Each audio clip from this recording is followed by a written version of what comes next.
आपसे मिलने का मौका मिलता है। आज हमारे साथ चंदौली और बनारस के सांसद हमारे साथ हैं वीरेंद्र सिंह जी, समाजवादी पार्टी के जिलाध्यक्ष, समाजवादी पार्टी के कई साथी जो संगठन के हैं, चुनाव लड़े हैं, और हमारे महत्वपूर्ण कार्यकर्ता जो आज यहां पर आए हैं, साथ में उनके। दाल मंडी बहुत ही हिस्टोरिकल जगह रही है। उस बाजार के कुछ व्यापारी साथी आए हैं, लेकिन वो दुख तकलीफ सभी जो व्यापारी हैं उनकी लेकर के आए हैं। जिस तरह से लगातार पिछले कई महीनों से, या यूं कहें कि कई साल से उनके ऊपर सरकार की तरफ से जो सरकार का फैसला, उसकी वजह से संकट आया है। ये कोई हिस्ट्री बचाने का या हेरिटेज को बचाने के लिए योजना नहीं बनी है। बीजेपी के लोगों की तरफ से जो योजना बन रही है, कोई यहां हिस्ट्री बचाने के लिए नहीं है, ना हेरिटेज बचाने के लिए है।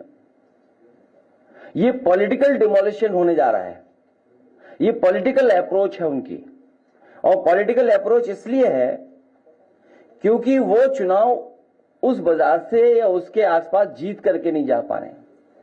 अगर उन्होंने कोई एग्जाम्पलरी काम पहले कोई किया होता, बनारस को क्योटो के बराबर खड़ा करने के लिए, क्योंकि हमने आपने जो तस्वीर या जो विजन देखा, और खुशी तो तब हुई जब ये विजन आया कि हम वाराणसी को क्योटो बनाने जा रहे हैं।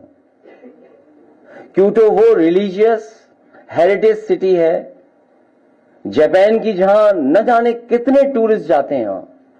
वहां की सफाई, वहां का पहुंचने का जो इंतजाम है, वहां की पार्किंग, वहां की फैसिलिटीज, वहां की और जो एमिनिटीज होती हैं, वो वर्ल्ड क्लास ही नहीं, वर्ल्ड क्लास से ऊपर के स्टैंडर्ड की हैं। तो जब ये बात कही गई कि वाराणसी को क्योटो बनाया जाएगा या क्योटो के तर्ज पर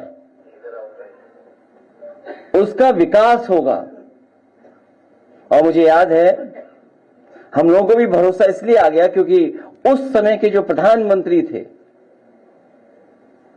उनके साथ हमें भी भोजन करने का, खाना खाने का मौका मिला था, तो भरोसा और बढ़ गया।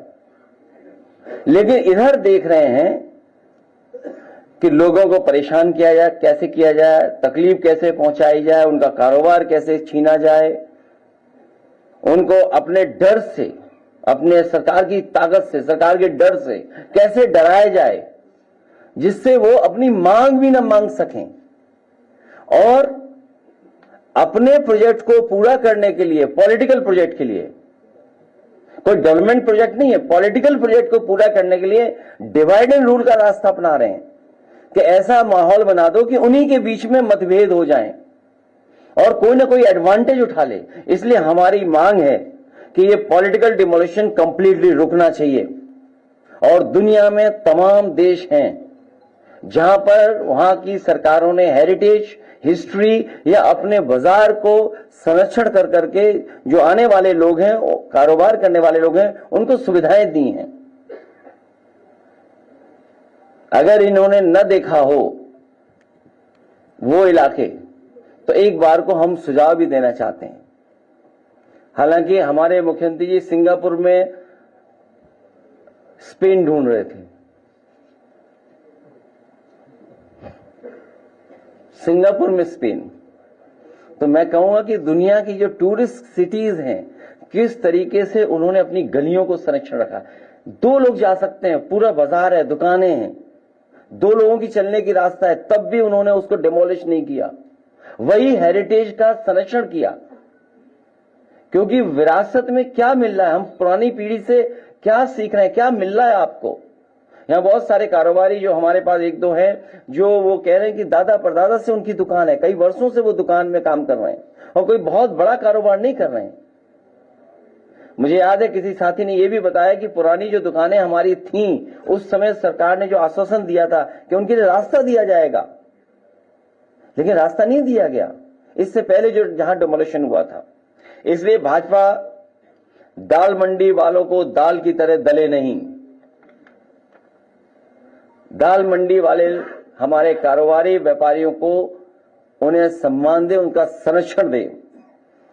आप मुआवजे में दूसरी दुकान तो दे सकते हैं, लेकिन बाजार कैसे दोगे आप? और जो लोग तैयार ही नहीं है तो आप उनको जबरदस्ती क्यों छीनना चाहते हैं?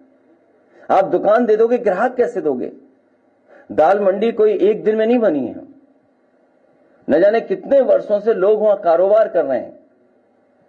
तो दुकान देने की तो बात करो, लेकिन ग्राहक कैसे आप दोगे?